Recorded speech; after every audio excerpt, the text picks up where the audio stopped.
This is your first semester, so in hematology lectures. So this is the course title, Fundamentals of Medical Laboratory Hematology, and the course code is 321.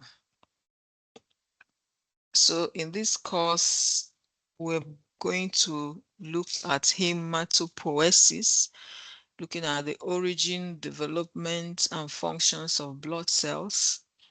We have the red blood cells, as we observed when we did our 201 introduction to medical laboratory sciences, which I had the opportunity to do. Okay, not with your class, for the second year. Okay. So, but during introduction to medical laboratory sciences, you came across the blood cells, that we have three major types. We have the red blood cells and the white blood cells and the platelets. And the white blood cells, they are divided into, we have 5 subtypes. So in this 321 section that I'll be handling, we are looking at hematopoiesis, how these blood cells are produced, how they're developed, and also their function. So we're going to also look at hemoglobin, synthesis of hemoglobin and the breakdown of hemoglobin. And we're going to look at some hemoglobinopathies. Okay, that is what I will cover with you. And our learning objectives, we'll be able to define hematopoiesis, describe the formation of blood cells from embryo to fetus to adults, including anatomic sites and the cells that are being produced at each of the sites, relate normal and abnormal hematopoiesis to the various organs involved in hematopoietic process, should be able to explain the stem cell theory of hematopoiesis, including the characteristics of hematopoietic stem cells, the names of various progenitor cells, their lineage association, should be able to describe the roles of various cytokines and hematopoietic growth factors in differentiation, maturation of hematopoietic progenitor cells, including non-specific and lineage-specific factors. General, be able to describe the general morphologic changes that occur during blood cell maturation. Define apoptosis, discuss the relationship between apoptosis and growth factors and hematopoietic stem cell differentiation. These are what you are expected to be able to explain, describe, and discuss at the end of this lecture. So, hematopoiesis, we're going to look at the origin. We are starting with hematopoiesis, the origin, development, and functions of blood cells. Hematopoiesis in general. At the end of the day, we go down to look at the specific developments and functions of the cells of the body, which we term erythropoiesis, formation of red blood cells, leukopoiesis, formation of white blood cells, and thrombopoiesis, formation of the platelets. So for today, we are going to have an introductory lecture into hematopoiesis in general. Subsequently, we go down to the development of the various blood cells. For today, we are going to have our introduction lecture into hematopoiesis. So what is hematopoiesis? Hematopoiesis is a continuous regulated process of blood cell production. It includes cell renewal, proliferation, and differentiation, maturation of blood cells. This process will of course result in the formation and development of specialization of all the functional blood cells that are released from the bone marrow to the circulation. So this is how we like to define hematopoiesis for now. Continuous and regulated process for the production of blood, which includes also the renewal, the proliferation, and differentiation, and also maturation, all the processes that are involved in the development of blood cells and their eventual release into circulation at termed hematopoiesis. Okay.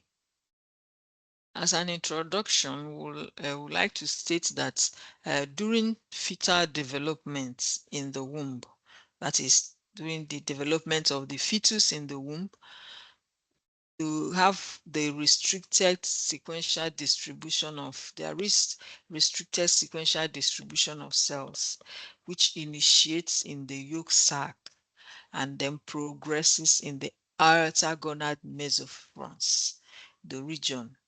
This is the mesoblastic phase. Okay, this is the mesoblastic phase of hematopoiesis. Then it will move to the fetal liver, what we call the hepatic phase of hematopoiesis. And finally, in the bone marrow, the medullary phase of hematopoiesis occurs in the bone marrow. In adults, hematopoiesis is restricted primarily to the bone marrows. Okay. So due to the different locations and resulting microenvironmental conditions, that is the niches encountered, each of these locations has distinct but related population of cells, which we are going to see in details.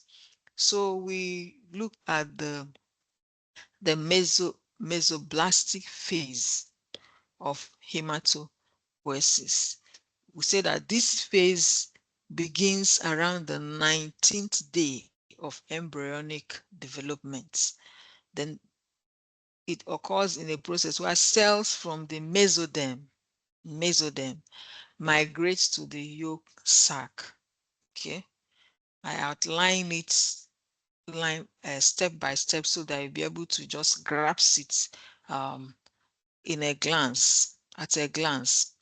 Okay, some of these cells will form the primitive erythroblast in the central cavity of the yolk sac, while others, the angioblasts, surround the cavity of the yolk sac and eventually form the blood vessels. So this is how the development of the blood cells initiates, starting from the yolk sac. The cells from the mesoderm migrate to the yolk sac. Some of these cells will form the primitive erythroblast in the central cavity of the yolk sac, while the others surround the cavity of the yolk sac and eventually form the blood vessels. Okay, this primitive but transient yolk sac erythroblast produce hemoglobin. This hemoglobin are different from the adult hemoglobin. We call them the GOA1, the GOA2, and Portland. This is a type of erythroblasts in the yolk sac. They are needed for delivery of oxygen to rapidly developing embryonic tissues. Okay, yolk sac hematopoiesis occurs intravesicularly, that is inside of the blood vessels. Okay, they occur inside of the blood vessels. So these are some of the distinct facts on mesoblastic hematopoiesis. Okay, cells of the mesodermal origin also migrate to the aorta gonad mesonephron region and give rise to hematopoietic stem cells for definitive or permanent adult hematopoiesis. Okay. The AGM region has previously been considered to be the only site of definitive hematopoiesis during embryonic development, but not so, because with recent research, there have been evidence that hematopoietic stem cell development and definitive hematopoiesis occur in the yolk sac. Okay. However, there are others that have also shown that there is de novo production of hematopoietic stem cell could occur at different times or different locations. So there are different views. There are different uh, postulations on the origin of the hematopoietic stem cells. Okay, because all right, with this research developments or findings. So we have the next stage of hematopoietic stem cell development, which we call the hepatic phase. The hepatic phase, from the yolk sac, hematopoiesis moves to the liver. Okay, the hepatic phase. The hepatic phase of hematopoiesis begins at the fifth to seventh gestational week. It is characterized by recognizable clusters of developing erythroblasts, granulocytes, and monocytes colonizing the fetal liver, the thymus, the spleen, the placenta, and then ultimately the bone marrow space in the final medullary phase. These varied niches support development of the hematopoietic stem cell that migrates to them. We'll see more about this hematopoietic stem cell because it's from there that the blood cells developed in the adults. So the developing erythroblast signal the beginning of definitive hematopoiesis with a decline in primitive hematopoiesis of the yolk sac. So in addition, the lymphoid cells also begin to appear. Hematopoiesis during this phase, this hepatic phase, occurs extravesicularly, unlike the mesoblastic phase, the yolk sac phase that occurs intravesicularly. The hematopoiesis, the hepatic phase, occurs extravesicularly, with the liver remaining the major site of hematopoiesis during the second trimester of fetal life. Okay. So hematopoiesis in the aorta gonad mesonephron region and the yolk side will now disappear at this stage. The first hematopoiesis that started with the yolk sac, and aorta gonad mesonephron will disappear. Then hematopoiesis in the liver will reach its peak by the third month of fetal development. Then it will gradually decline after 6 months, retaining minimal activity until 1 to 2 weeks after birth. So the developing spleen, the kidney, the thymus, and the lymph nodes will contribute to the hematopoietic process during the hepatic phase of hematopoiesis. The thymus is the first fully developed organ in the fetus and also becomes the major site of T cell production, whereas the kidney and the spleen will be the site for the production of the B cell, the lymphocytes.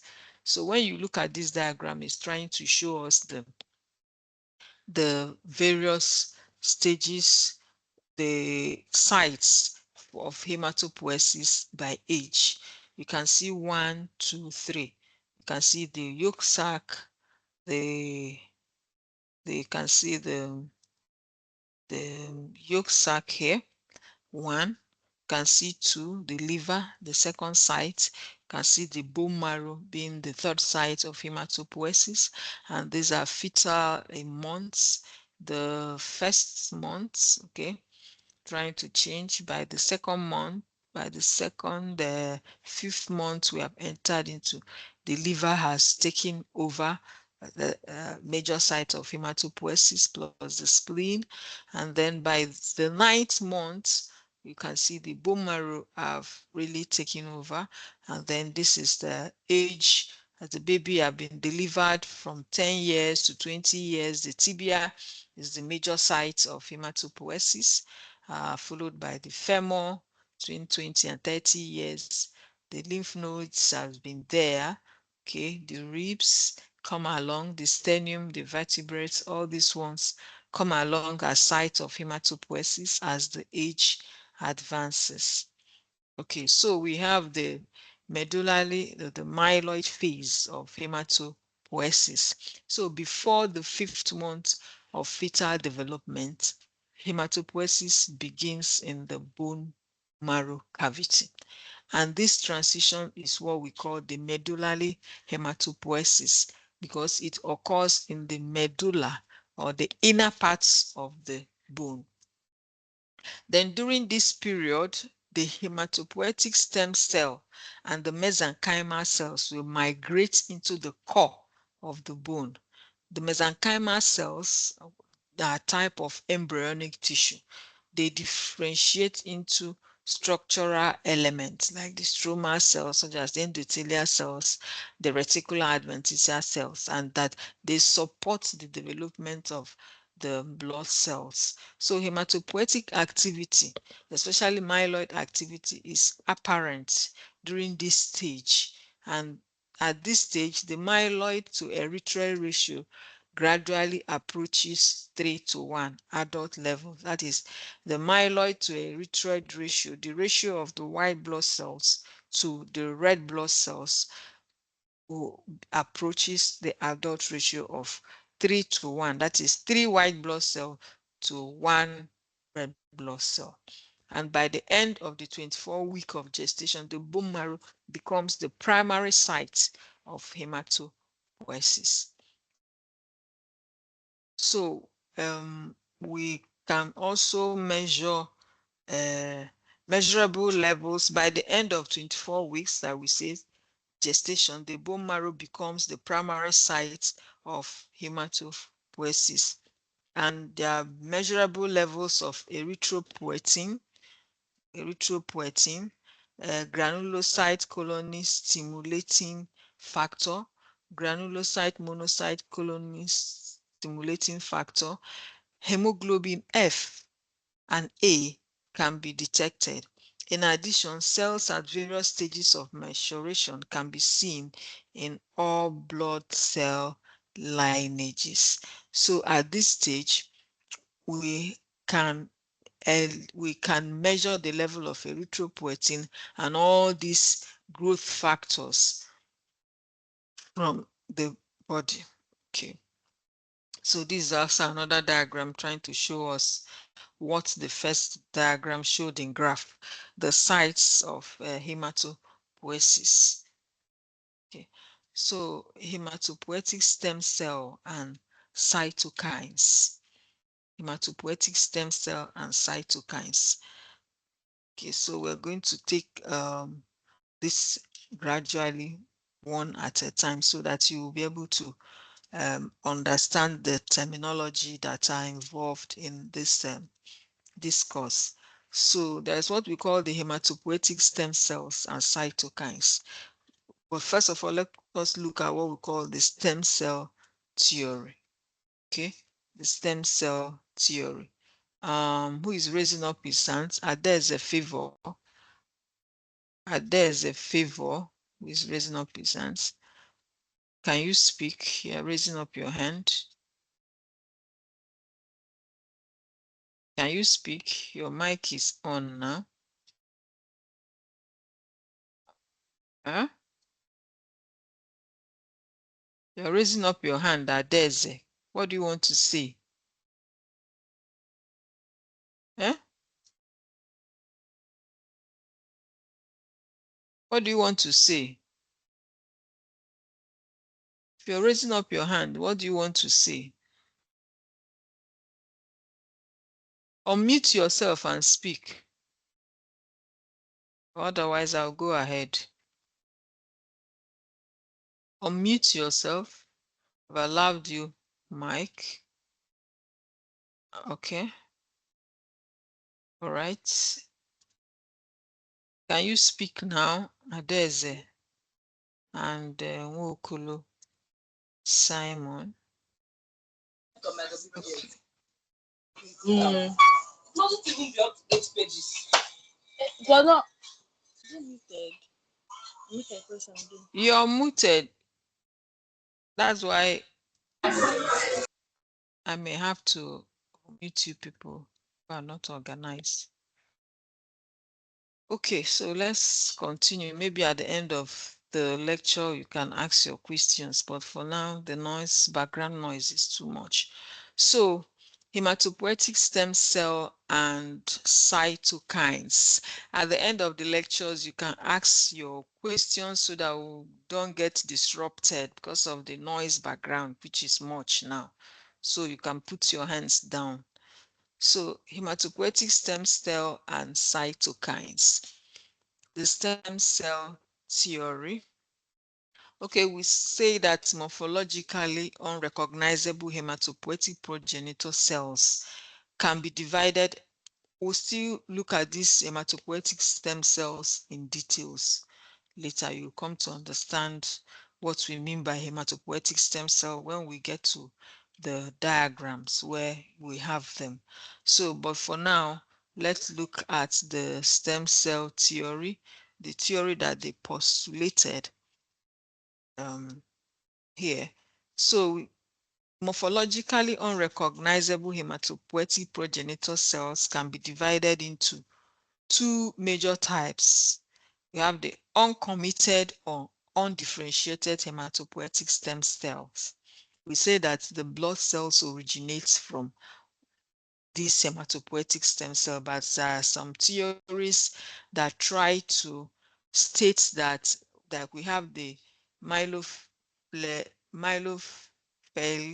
theory, monophilitic theory that suggests that all the blood cells are derived from a single progenitor stem cell called the pluripotent stem cell. And another theory, the polyphyletic theory, that suggests that each of the blood cells lineage is derived from its own unique stem cell called the pluripotent stem cell. So these theories are common among the researchers. So the stem theory that is mostly accepted is the monophyletic theory that states that all the blood cells are derived from a single progenitor stem cell called the pluripotent hematopoietic stem cell. Okay, this is the most popular theory that is accepted amongst experimental hematologists. So the theory we are going to go with is the monophyletic theory that suggests that all blood cells are derived from a single progenitor stem cell called a pluripotent hematopoietic stem cells. And that is what we are going to see when we look at the diagram showing the origin of all these blood cells. So hematopoietic stem cell. Now, I want to define what is this hematopoietic stem cells we have been talking about. So the hematopoietic stem cells, by definition, are capable of self-renewal. They are capable of self-renewal. They are pluripotent, that is, and give rise to differentiated progeny. They are able to reconstitute the hematopoietic system. They can reconstitute the hematopoietic system of a literally irradiated host. So even when probably radiation was used to destroy someone's blood cells in circulation, these hematopoietic stem cells, they can repopulate, they can reconstitute these blood cells from the bone marrow.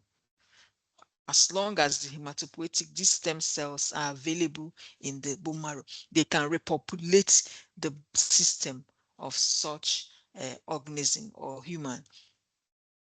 So the undifferentiated hematopoietic stem cell, they can differentiate into progenitor cells committed to either lymphoid or myeloid lineages. These lineage-specific progenitor cells are the common lymphoid progenitor, which proliferates and differentiates into T lymphocytes, B lymphocyte, natural killer lymphocytes, and dendritic lineages. We'll see them in the diagram. We'll show briefly. So, and the common myeloid progenitor, which proliferates and differentiates into individual granulocyte, erythrocyte, monocyte, megakaryocyte lineages. The resulting limited lineage-specific progenitors give rise to morphological, recognizable lineage-specific precursors. We'll see it in table 1 and figure 1. Okay. Despite the limited number of these hematopoietic stem cells in the bone marrow, 6 billion blood cells per kilogram of body weight are produced each day for the entire lifespan of an individual. Despite the fact that these stem cells in the bone marrow, they are not much, but they are able to still produce about 6 billion blood cells per kg of body weight. They are able to repopulate, keep on populating the blood system, the cells of human beings. And you know that each of these blood cells that are being produced from these hematopoietic stem cells also have lifespan. Take, for example, the red blood cells that have 120 days. So after 120 days in the circulation, these red blood cells are destroyed. So there is need for repopulation of these cells, and it is these hematopoietic stem cells in the bone marrow. They are stem cells. They are not numerous in number, but they have the capacity to proliferate, divide, multiply, okay, and then replace the cells that from the body that are dead or that have their lifespan have exhausted. So these hematopoietic stem cells have a lot of capacity, and we see what we said, that by definition, that these hematopoietic cells, by definition, that they are capable of self-renewal. You see it, they are pluripotent. They have the potential to differentiate into different types, go into myeloid lineage, go into lymphoid lineage, erythrocytes. They are pluripotent, that they have the capacity to differentiate into different types of cells and then give rise to differentiated progeny that are capable to reconstitute the hematopoietic system. So this is what we have been talking about, the hematopoietic stem cell. Now we see from this diagram, this is the cells we are talking about: long-term self-renewing stem cell, short-term self-renewing stem cell. Then we have the pluripotent hematopoietic stem cells. Stem cell. This is the stem cells that have the capacity to differentiate, pluripotent, have the potential capacity to differentiate into different types of cell. You can see it has the capacity to differentiate into the common myeloid progenitor, has the capacity to differentiate into the common lymphoid progenitor cell. So then these common myeloid progenitor are committed to differentiate into granulocyte monocyte progenitor. You can see it. Then these granulocyte monocyte progenitor are committed. They can only differentiate into myeloblast and monoblast, and the myeloblast goes to produce the neutrophil, one of the white blood cells we talked about. Then the monoblast will go to produce the monocytes and macrophages. So at this stage, we call them, they are committed to this lineage. They cannot go now to start forming a eosinophil. No, they have been committed to produce what? This granulocyte monocyte progenitor are now committed to go down to myeloblast and neutrophil and monoblast and monocytes and macrophages. Okay, then the eosinophil basophil progenitor are now committed to produce eosinophil. Okay, and then basophil. Okay, then mast cells also come out from the common myeloid progenitor. Then we also have the megakaryocytes, erythrocyte progenitor. This cell now is committed to the production of pronormoblasts that will finally result in erythrocytes, red blood cell. Then megakaryoblast that will go down to megakaryocytes, and finally platelets. Okay, so we also have the common lymphoid progenitor cells. These cell are responsible for production of the lymphocytes.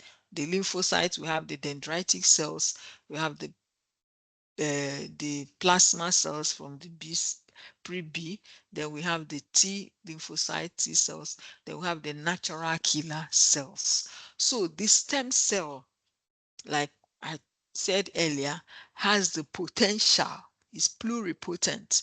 It can renew itself, and it is pluripotent. Okay, it can renew itself, it is pluripotent. So because of the characteristics of this hematopoietic stem cell, it can differentiate into the blood cells, all the blood cells we have, and that is what we call the stem cell theory. Okay, so this table shows the colony forming units, the colony forming units, the culture derived colony forming units. Okay, so we have the granulocyte, erythrocytes, megakaryocytes. These are colony forming units, okay, of the blood cell that are committed to the production of definitive cell lineage. Okay, as the hematopoietic stem cell differentiates, they take on various morphologic features associated with maturation. Okay, this include overall decrease in cell volume. We will see this in detail as we take each of the cells one by one. We take erythropoiesis. We look at these features. When we take the hematopoiesis cell by cell, we'll be able to appreciate this general description of these cells. Okay, so as the hematopoietic cell differentiates, they take on various morphologic features that are associated with maturation. And these features that are associated with cell maturation include overall decrease in cell volume.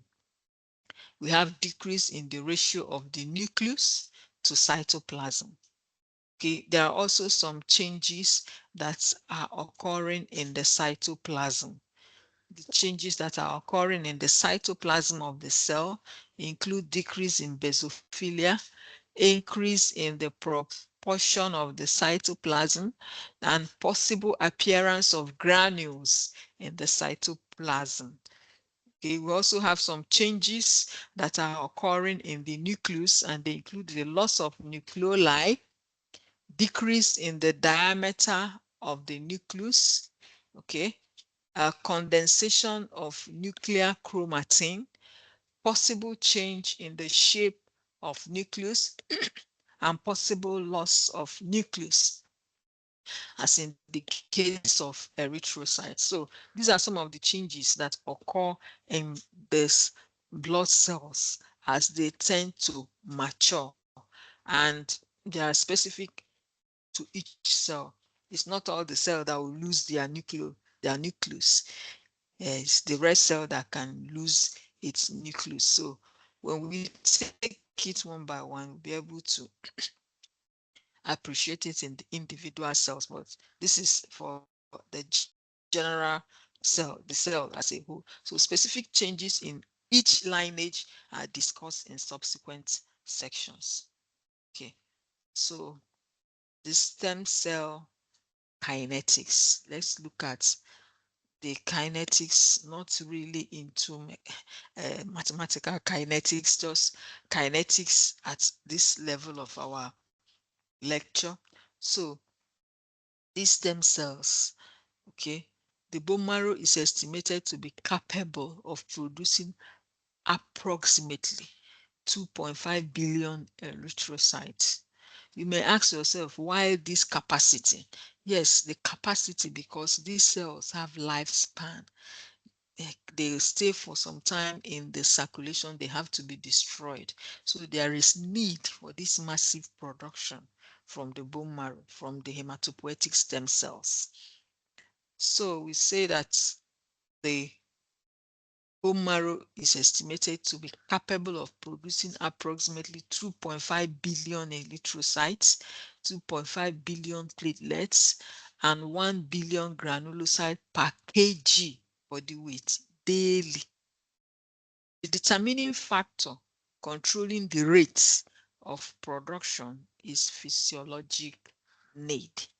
Maybe when there is a challenge, maybe like physiologic need, for example, the pregnant women, there is need for increase in production. Maybe somebody is losing blood, somebody is bleeding, is losing the blood. So there'll be a signal to the bone marrow that the cell population in circulation are being reduced. There will be a feedback mechanism to the bone marrow to start producing these cells. Or in a situation of anemia, there will be a signal to the bone marrow to initiate production of red cells. So what controls the production of these cells, they say, is the physiologic need. The hematopoietic stem cell exists in the marrow in the ratio of 1 per 1,000 nucleated blood cell. That is the ratio of the hematopoietic stem cell to the nucleated blood cells. It's good you know all these things, okay? It's good you know it, because as I said earlier, my section of the exam will be MCQ. They are capable of many mitotic divisions. They are capable of many mitotic divisions when stimulated by appropriate cytokines. When mitosis has occurred, the cell may re-enter the cycle or go into a resting phase. We term the G0 phase. As you can see in the diagram, this is the cell cycle uh, diagram, the diagram showing the cycle the cell plus a cell goes through. Some cells in the resting phase re-enter the active cell cycle and divide, whereas other cells are directed to terminal differentiation. When you look at this figure 2, you can see the stages of the cell cycle. Don't confuse this cell cycle with cell division, okay? This is the cell cycle. Don't confuse it with cell division that occurs at the M stage, mitosis. So you can see here the G0 phase, the resting stage, the G1 cell, the G1 phase is the cell growth and synthesis of components necessary for cell division. This is cell cycle. Don't confuse it with cell division, mitosis. Okay, at the G1 phase, all growth and synthesis is for the growth and synthesis of components necessary for cell division. Okay, you have the S phase where the DNA replication takes place, and the G2 phase where pre-mitotic phase, and then the M phase, the mitosis phase of the cell cycle. So we're going to look at the cytokines and growth factor.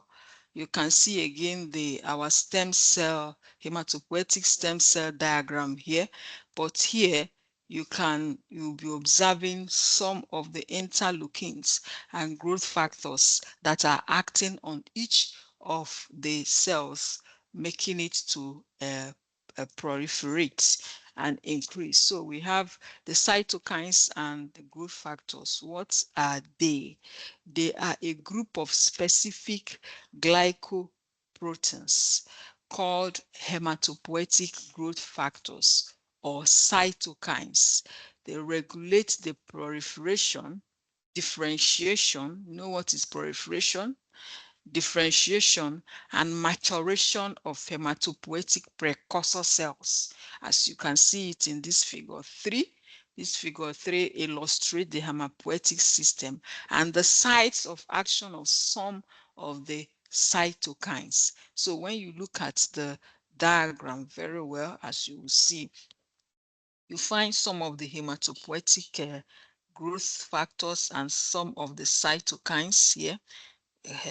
Growth factor, monocyte cloning, stimulating factor. So they are all labeled so that you know which growth factor, which cytokine is acting on which cells.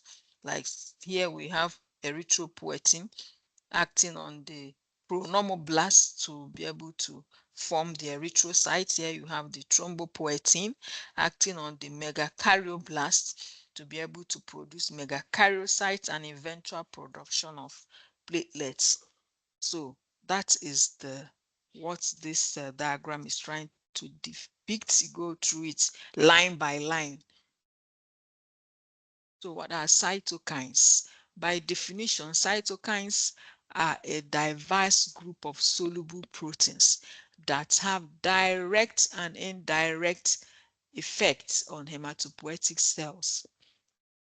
Their classification may be quite tedious or very overlapping because of their overlapping and redundant properties.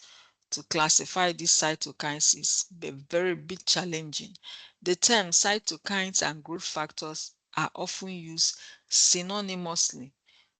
Okay, so cytokines include the interleukins, the lymphokinins, monokinins, interferons, chemokinins, and colony stimulating factors. They are all cytokines. Okay, so cytokines, they are responsible for stimulation or inhibition of production, differentiation, and trafficking of mature blood cells and their precursors. These are some of the functions of the cytokines. Okay, many of these cytokines also exert a positive influence on hematopoietic stem cell and progenitor cells. Okay, while some of them have negative influence on hematopoiesis, okay, including some of these ones: transforming growth factor, tumor necrosis factor, and interferons. These are the ones that have negative influence on hematopoiesis, and the ones that have positive influence, some of them that have positive influence. Okay. Hematopoietic progenitor cells require cytokines on a continual basis for their growth and survival. So the cytokines are very functional, have a significant function to the hematopoietic progenitor cells. Then the cytokines prevent apoptosis.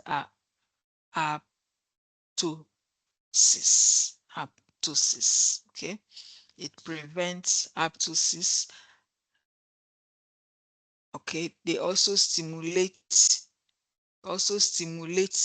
them, the cells, that is, the cytokines stimulate the hematopoietic progenitor cells to divide by decreasing the transit time from resting phase to G1 phase of the cell cycle, and they regulate cell differentiation into the various cell lineages. Okay, so we said that you should be able to define what is apoptosis. So it refers to a sort of a programmed cell death. We say that these cells that are produced from the bone marrows have their lifespan. Take, for example, the red blood cell that have 120 days to stay in the circulation. So what that means is that immediately the red cells are being released from the bone marrow, there is a programming already intrinsic in the cells that after 120 days it has to uh, die. So it's we use apoptosis to describe this programmed cell death. Okay, it is a normal physiologic process that eliminates unwanted or abnormal or harmful cells. Okay, because when a cell has spent its lifespan, it's no more needed because it cannot serve its purposes again. Apoptosis differs from necrosis. Okay, apoptosis differs from necrosis. Necrosis is accidental death from trauma. Okay, it's accidental death from trauma. When cells do not receive the appropriate cytokines necessary to prevent cell death, apoptosis is initiated. In some disease states, apoptosis is turned on, which results in early cell death, whereas in other states, apoptosis is inhibited, which allows uncontrolled proliferation of cells, like what we see in cancer cells. Okay. So there are some these cytokines and growth factors are grouped. There are some group of them. We're just going to briefly define some of the groups that actually concerns us here now. The number of cytokines identified has largely expanded because of research and will continue to increase. We'll focus primarily on the colony stimulating factor, the KIT line guide, and FLT3 line guide, and interleukin 3, as shown in our earlier diagram. So a detailed discussion is quite beyond the scope of this lecture. So some of the groups of the cytokines we are going to talk about here include the colony stimulating factors, the early acting multi-lineage growth factors, and then we are going to look at a group of cytokines, one of the interleukins. So the colony stimulating factor, we're going to just describe some of their properties, and that is it. The colony stimulating factor, they are produced by many different cells. They have high specificity for their targets. Colony stimulating factors, they have high specificity for their targets. Okay, they already have a colony they need to work on. They're active at very low concentrations. Okay, the names of the individual factor indicates the predominant cell line that responds to their presence, as we saw the granulocyte monocyte colony stimulating factor, or the megakaryocyte colony stimulating factor.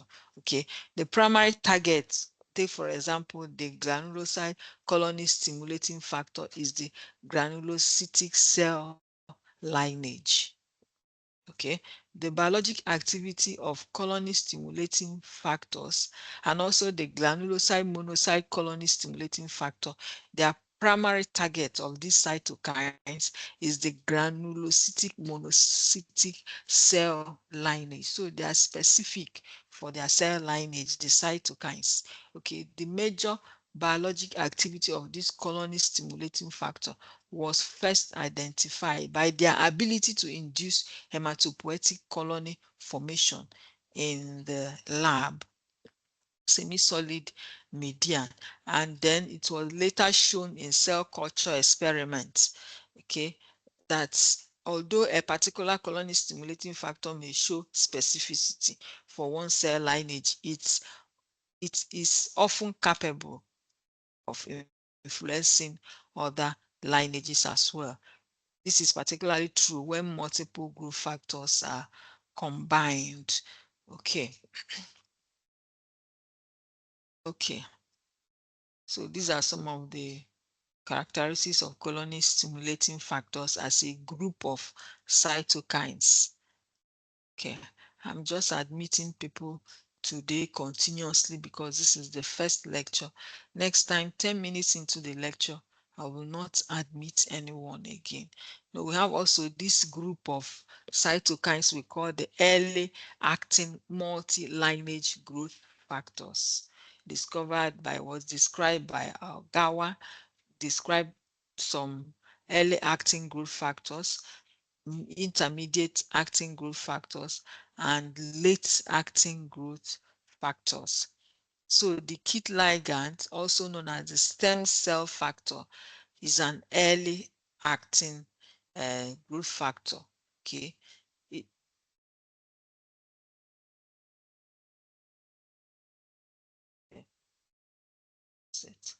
okay. This is the activity of the ligands. It binding of the KIT ligand to the extracellular domain of the KIT receptor triggers cytoplasmic domain to induce a series of signals that are sent via signal transduction pathway to the nucleus of the hematopoietic stem cell, stimulating the cell proliferation. The stem cell differentiate and mature. The expression of KIT receptor decreases. Activation of the KIT receptor by KIT ligand is essential in the early stages of hematopoiesis. The FLT3 is also a receptor type tyrosine protein kinase.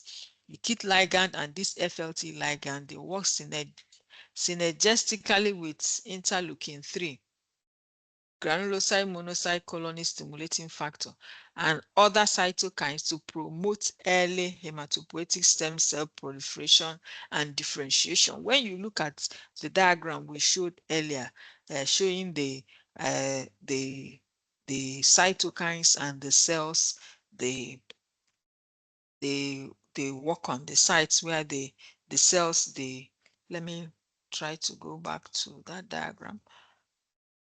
This diagram, when we look at this diagram, we'll find all the cytokines or interleukins we are talking about, the ones that combines to stimulate a particular cell. Okay, the ones that are specific for a particular cells. This is what we are trying to describe in the slide we are talking about.